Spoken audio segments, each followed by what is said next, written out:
The cavernous soundstage buzzed with a relentless energy, a chaotic symphony of shouted commands, the clatter of rolling equipment, and the hurried scurry of countless feet across the polished concrete floor.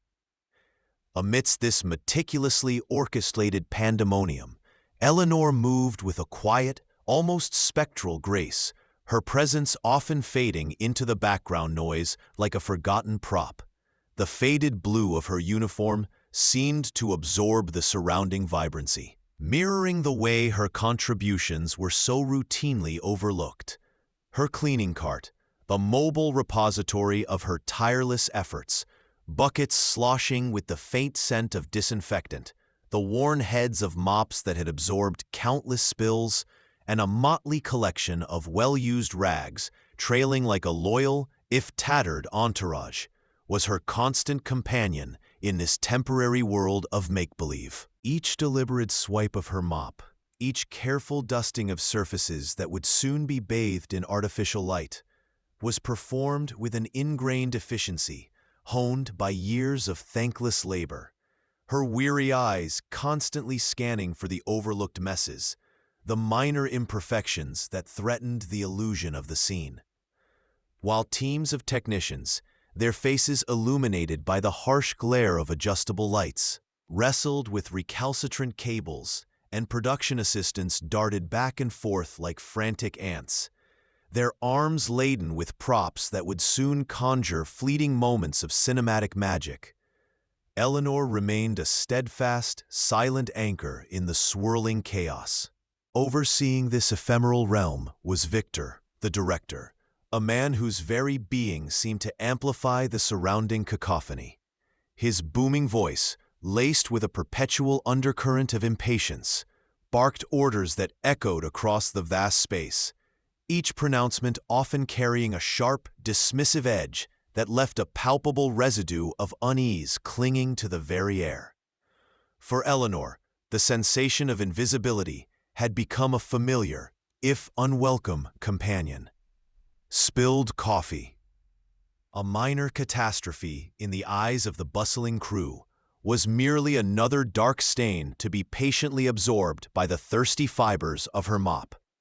A shattered prop, just one more collection of sharp edges to be carefully swept away and consigned to the overflowing trash receptacle. She navigated these small daily crises with a composed grace that belied the weariness in her bones, her expectations for even a cursory word of acknowledgement from Victor or any member of his self-important retinue having long since withered into a distant, almost comical absurdity. From the moment she had first stepped onto this chaotic stage, seeking a means to mend the fractured pieces of her life, she had been treated as a peripheral element, a functional necessity, as unremarkable as a stray cable or a forgotten roll of gaffer tape. Consequently, when a group of preoccupied technicians, their attention focused on a heated discussion about lens ratios, sent a cascade of scalding hot coffee arcing across the polished floor, Eleanor simply turned, her movements economical and devoid of any outward reaction, and began the familiar ritual of cleaning, the pungent aroma of industrial cleaner momentarily masking the richer scent of spilled brew. The notion of a simple thank you from the towering figure of the director, or even a fleeting glance of recognition from his busy acolytes, was a fantasy she had long since abandoned. The atmosphere on the soundstage grew increasingly oppressive, the air itself seeming to vibrate with Victor's escalating frustration. The agonizingly delayed arrival of a crucial box of period-specific props had ignited a slow-burning fuse of his already volatile temperament, and now the simmering repercussions were being felt by every unfortunate soul who dared to stray into his line of sight. His thick index finger, jabbing the air like an accusing weapon, punctuated his increasingly sharp and condescending pronouncements. His voice, already a formidable instrument of command, seemed to gain an extra grating octave when directed at those who had the temerity to meet his imperious gaze. Eleanor, her aged knees pressed against the unyielding coolness of the concrete floor as she meticulously gathered the treacherous shards of a shattered ceramic cup, felt the oppressive weight of each strained second stretching into an unbearable eternity. The unnatural silence of the surrounding crew, a collective holding of breath in anticipation of the next outburst, only amplified the director's palpable, simmering rage. Victor, his attention entirely consumed by his own mounting irritation and utterly oblivious to Eleanor's quiet labor just feet away, stomped past in his heavy, expensive leather boots, the resonant thud echoing through the carefully constructed illusion of their temporary reality. Finally completing the tedious task of collecting the last of the broken fragments, Eleanor slowly straightened, a soft chorus of pops and cracks emanating from her protesting joints. She cast a weary glance across the vast, bustling space.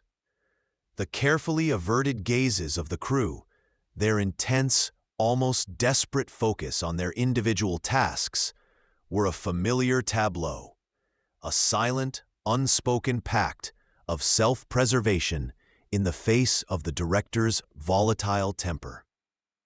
But today, there was a heavier, more ominous undercurrent thrumming beneath the surface, a palpable tension that transcended Victor's usual abrasive demeanor. A sense of something about to snap, a sigh, carrying the accumulated weight of countless unnoticed efforts and unspoken indignities, escaped her lips.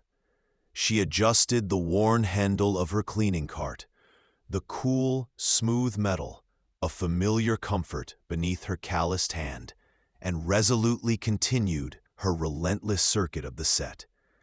Despite the chronic and disheartening lack of recognition, a persistent, almost defiant whisper echoed in the quiet corners of her mind. Would there ever be a flicker of acknowledgement, a moment when she was seen as something more than the faded blue of the uniform that had become her second skin? Little did she know, concealed within the shadowed recesses of the sprawling soundstage, a silent witness was observing her quiet struggle, and the seemingly immutable trajectory of her day, and perhaps even her life, was poised for an unforeseen and dramatic alteration. In the dimly lit recesses of a corner, draped in heavy black soundproofing fabric, a figure stood with an almost unnerving stillness, their gaze an unwavering anchor fixed upon Eleanor's quiet, almost spectral progress across the bustling set. Tom Hardy, the celebrated actor renowned for his intense on-screen portrayals and a deeply ingrained, almost visceral sense of justice, forged in the crucible of his own challenging life journey, watched with a growing knot of profound unease tightening in his chest. He had borne witness to similar displays of casual cruelty in the often insular world of filmmaking, the powerful preying with impunity on the seemingly powerless, and the sight of Eleanor's quiet dignity in the face of Victor's blatant and relentless disrespect resonated with a raw and unsettling familiarity. He saw not merely a uniformed janitor performing a menial task, but a fellow human being enduring an invisible yet deeply corrosive assault on her very spirit. Simultaneously, Eleanor remained seemingly and completely oblivious to the intense scrutiny directed her way. Her world had shrunk to the immediate confines of her duties, the endless, cyclical routine of cleaning, tidying, and maintaining a semblance of order amidst the surrounding chaos.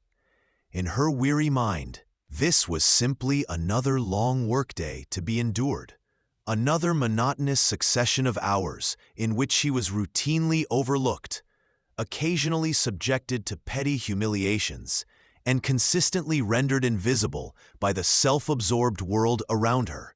Yet the subtle but perceptible shift in the atmosphere, the almost imperceptible holding of breath, among the usually boisterous crew, hinted at an impending disruption, a crack in the established, unbalanced order that governed their temporary reality. The immediate reverberations of Victor's earlier outburst began to fade into the background hum of the set, but the toxic residue of his unchecked behavior lingered in the air, a palpable tension that clung to the very dust motes dancing in the harsh glare of the stage lights. Eleanor continued her methodical work, her aging cleaning cart, its wheels squeaking softly on the concrete floor, an almost sentient extension of her weary body, moving silently alongside her like a steadfast and unwavering ally. In a secluded alcove, nestled near a towering stack of unused, dust-covered props, her gnarled fingers gently traced the frayed and torn edge of a discarded piece of fabric. A faint flicker of her former life, a life where resourcefulness was not just a virtue, but a necessity for survival, sparked momentarily within the dim recesses of her memory. "This can still be mended," she murmured to herself, her voice a soft, almost inaudible rustle in the otherwise tense silence of the soundstage. No sense in letting perfectly good fabric go to waste. No one noticed her small act of quiet defiance against the pervasive culture of wastefulness, this tiny, personal rebellion against the indifference of the world around her. But Tom Hardy's intense gaze remained fixed upon her, absorbing not just the mundane actions, but the quiet dignity and inherent strength that permeated her every movement. He saw a profound resilience in her weary eyes, a depth of character that seemed utterly invisible to everyone else caught up in the superficiality of their temporary world. When Victor, his face a thunderous mask of barely suppressed fury, reappeared on the bustling set, his already tyrannical demeanor had only intensified, fueled by his unchecked rage. His commands were now delivered with an even sharper, more condescending tone, his inflated sense of authority seemingly demanding the visible discomfort and subservience of all those within his orbit. He appeared to actively relish the palpable fear he so readily instilled in the already stressed crew. He barked an order at Eleanor as she quietly wheeled her laden cart past his imperious figure, his voice dripping with undisguised sarcasm. "Yes, you, the veritable snail of the set. I'm very sorry. I can't assist with that request." Almost Pavlovian response to the director's verbal assaults, the sharp edges of his cruel words still capable of piercing the fragile armor of her weary heart. But Victor, his ego seemingly insatiable, fueled by the silent fear of those around him, was far from finished with his casual cruelty. Clean that particularly offensive corner. And try, for once in your obviously protracted existence, not to be more of a cumbersome obstruction than your inherent and frankly astonishing slowness already dictates. It's truly a marvel to behold just how utterly and deliberately oblivious you manage to be to my very royal presence." Eleanor simply offered a slight, almost imperceptible nod, a gesture born not of agreement or understanding, but of years of ingrained, almost Pavlovian response to the director's verbal assaults, the sharp edges of his cruel words still capable of piercing the fragile armor of her weary heart. But Victor, his ego seemingly insatiable, fueled by the silent fear of those around him, was far from finished with his casual cruelty. Raising his voice to a level that ensured it carried across the hushed expanse of the soundstage, he sneered, his words laced with a venomous prejudice. Is this the glacial standard pace they instill in whatever forgotten corner of the world you happen to have crawled out of? A smattering of nervous, forced laughter rippled through the nearby ranks of the crew. A pathetic attempt at appeasement, but most averted their gazes. A silent acknowledgement of their shared discomfort and a tacit admission of their complicity. Eleanor paused for a fleeting, agonizing moment, the casual cruelty of his words landing like a physical blow, then instinctively lowered her gaze and continued her work. Her silence, a fragile shield against the inevitable onslaught of further verbal abuse. From his shadowed vantage point, Tom Hardy's intense gaze remained unflinchingly locked on the unfolding drama, his initial unease now solidifying into a quiet but resolute anger that simmered just beneath the surface of his controlled exterior. He watched with a growing sense of outrage as Eleanor absorbed the director's venomous words with a stoic silence that spoke volumes about the years of similar indignities she had likely endured. But the celebrated actor, a man whose own journey had instilled in him a profound intolerance for injustice, was no longer content to remain a passive observer in this unfolding drama. Moving with a deliberate and quiet determination, he approached Eleanor as she meticulously wiped down the dusty surface of a delicate lighting fixture, her movements betraying a slight tremor in her aged hands. Without uttering a single word, he took a chilled, unopened bottle of water from a nearby craft service table, the condensation beating on its cool surface, and placed it gently on the top shelf of her laden cleaning cart. Eleanor glanced up, her brow furrowed in a mixture of surprise and cautious curiosity at the unexpected gesture of kindness. But Tom Hardy had already turned his unwavering attention towards Victor, his usually expressive features now set in a mask of quiet but unmistakable resolve. The simple, unspoken act of human decency, a silent acknowledgement of Eleanor's inherent worth, hung in the tense air, a stark and powerful contrast to the director's abrasive and dehumanizing cruelty. Oblivious to this subtle act of defiance and the silent promise it held, Victor continued his self-aggrandizing tirade, his frustration reaching a fever pitch as the production continued to encounter minor, inevitable setbacks. He strode to the very center of the bustling set, his arms flailing theatrically as he bellowed, his voice echoing across the vast space.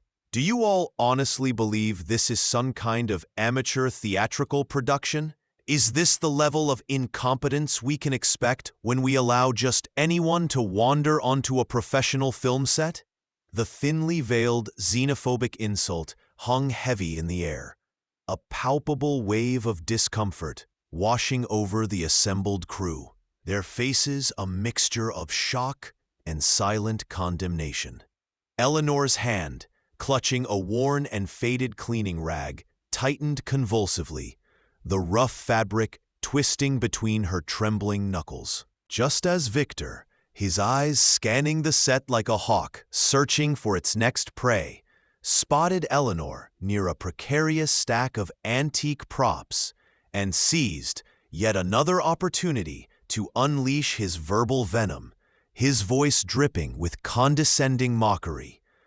Perhaps, my dear, efficient one, if you exerted even a minuscule fraction more effort, or is the fundamental concept of basic temporal efficiency entirely beyond the grasp of your obviously limited comprehension? Tom Hardy stepped forward, his imposing presence suddenly commanding the undivided attention of the entire soundstage.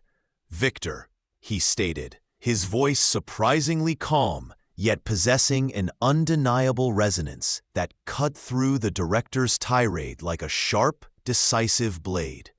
Victor spun around, his face a grotesque mask of surprise and incandescent, sputtering rage. Oh, for the love of here we go. The self-appointed moral compass of Hollywood has deigned to grace us with his invaluable insights on the intricacies of directing, he sneered, his pathetic attempt at sarcasm falling utterly flat against the actor's unwavering and intensely focused demeanor. Tom Hardy's gaze remained steady and unwavering, his piercing blue eyes locked firmly on Victor's contorted features.